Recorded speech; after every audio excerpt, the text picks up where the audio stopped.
बिस्मिल्लाहिर्रहमानिर्रहीम। अस्सलामुअलैकुम dear students, मैं हूं आपका बायोलॉजी टीचर असद सुल्तान। आज का हमारा टॉपिक जानदारों की तंजीम के दर्जात में मॉलिक्यूलर लेवल है। लास्ट लेक्चर में हमने देखा था एटॉमिक और सब एटॉमिक लेवल कि किस तरह सब एटॉमिक पार्टिकल यानी इलेक्ट्रॉन, प्रोटॉन और न्यूट्रॉन मिलकर एटम बनाते हैं। और आज के टॉपिक में हम देखेंगे कि किस तरह जो एटम्स हैं, जो एलिमेंट्स हैं, वो मॉलिक्यूल्स बनाते हैं। अब हमने देखा था कि जो एलिमेंट्स 92 एलिमेंट्स हैं उनमें से 16 एलिमेंट्स जानदारों में पाए जाते हैं जिनको हम बायो एलिमेंट्स कहलाते हैं। अब उसी तरह जो बायो एलिमेंट्स हैं वो जब आपस में मिलते हैं तो एलिमेंट्स के आपस में मिलने से बनता है मॉलिक्यूल। तो बायो एलिमेंट्स के मिलने से जो मॉलिक्यूल्स बनते हैं हम उनको बायो मॉलिक्यूल्स कहते हैं। तो मॉलिक्यूलर लेवल, मॉलिक्यूल क्या होता है? मॉलिक्यूल एक मरकब यानी एक कंपाउंड का वो छोटा तरीन हिस्सा है जिसमें इस मरकब की तमाम खसूसियात मौजूद होती हैं। लाइक अगर मेरे पास 1 किलो चीनी है, शुगर है, तो उस चीनी के एक दाने को अगर मैं टेस्ट करता हूँ तो उस एक दाने के अंदर जो खसूसियात होंगी वो पूरी की पूरी उस 1 किलोग्राम चीनी के अंदर मौजूद होंगी।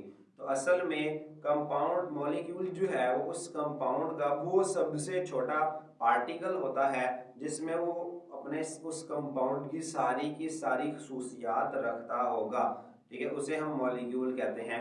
मॉलिक एटम्स आपस में मॉलिक्यूल्स क्यों बनाते हैं, इसको आप केमिस्ट्री में डिटेल से पढ़ेंगे। असल में हमने देखा था एटम्स के बाहर जो शेल होता है उसमें इलेक्ट्रॉन गर्दिश कर रहे होते हैं सर्कल में। तो इलेक्ट्रॉन्स जो हैं अब एलिमेंट्स को स्टेबल होने के लिए, ठीक है, उनको मुस्तकिम होने के लिए अपने वैलेंस शेल में या तो 2 इलेक्ट्रॉन रखने होते हैं या 8 इलेक्ट्रॉन रखने होते हैं।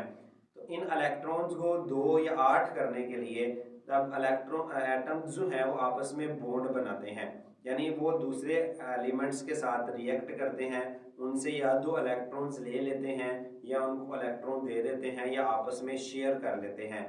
ठीक है, और ताकि इनके वैलेंस शेल्स में जो इलेक्ट्रॉन हैं वो पूरे हो सकें, 8 हो सकें या 2 हो सकें।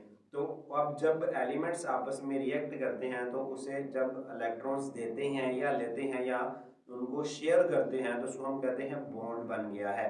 तो जानदारों में बायो एलिमेंट्स अलग अलग नहीं पाए जाते बल्कि वो आयनी ये और कोवलेंट बॉन्ड के जरिए आपस में मिले होते हैं। आयोनिक बॉन्ड ये होता है कि जो इलेक्ट्रॉन है वो या तो मुकम्मल तौर पर दे दिए जाएं या मुकम्मल तौर पर ले लिए जाएं।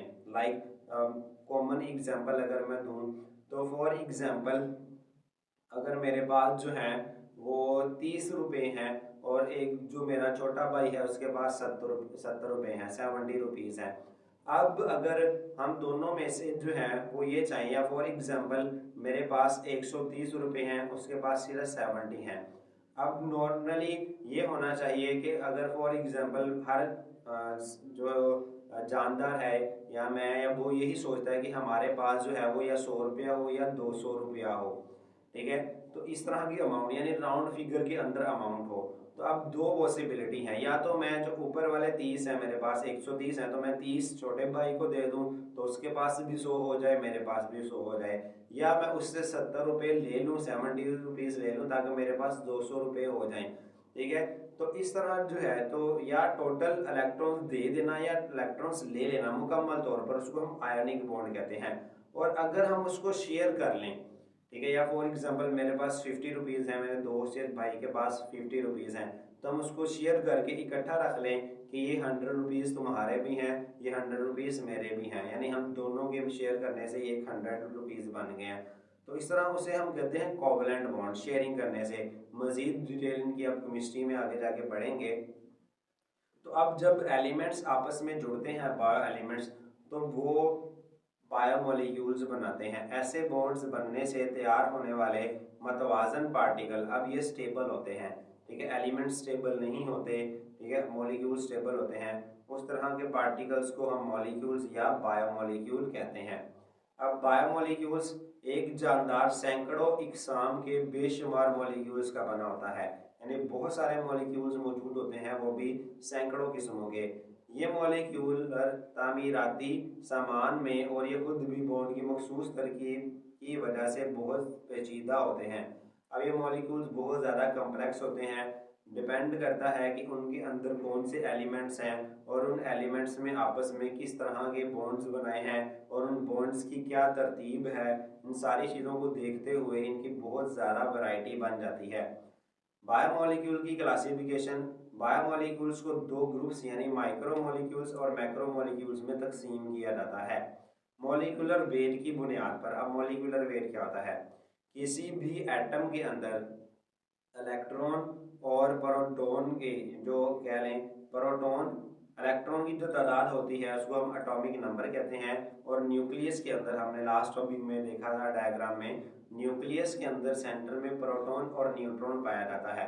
तो प्रोटॉन और न्यूट्रॉन की मजमूई तादाद को हम एटॉमिक मास कहते हैं। तो जब एटम्स आपस में मिलते हैं तो एटॉमिक मास मिलकर मॉलिक्यूलर मास बना देता है। तो माइक्रो मॉलिक्यूल्स का मॉलिक्यूलर वेट कम होता है। माइक्रो का मैंने आपको मतलब बताया था छोटा होता है। माइक्रो मॉलिक्यूल्स का मॉलिक्यूलर वेट कम होता है, मसलन ग्लूकोज, पानी वगैरह। और मैक्रो मॉलिक्यूल्स का जो मॉलिक्यूलर वेट ज़्यादा होता है, मसलन नशास्ता जो कार्बोहाइड्रेट्स हम खाते हैं, मीठी चीज़ें वगैरह, स्टार्च, स्टार्च जो आलू के अंदर मोस्टली होती है, प्रोटीन्स और लिपिड्स वगैरह। तो ये जो है वो मैक्रो मॉलिक्यूल्स हैं, इनका मॉलिक्यूलर वेट ज़्यादा होता है, हज़ारों के अंदर होता है।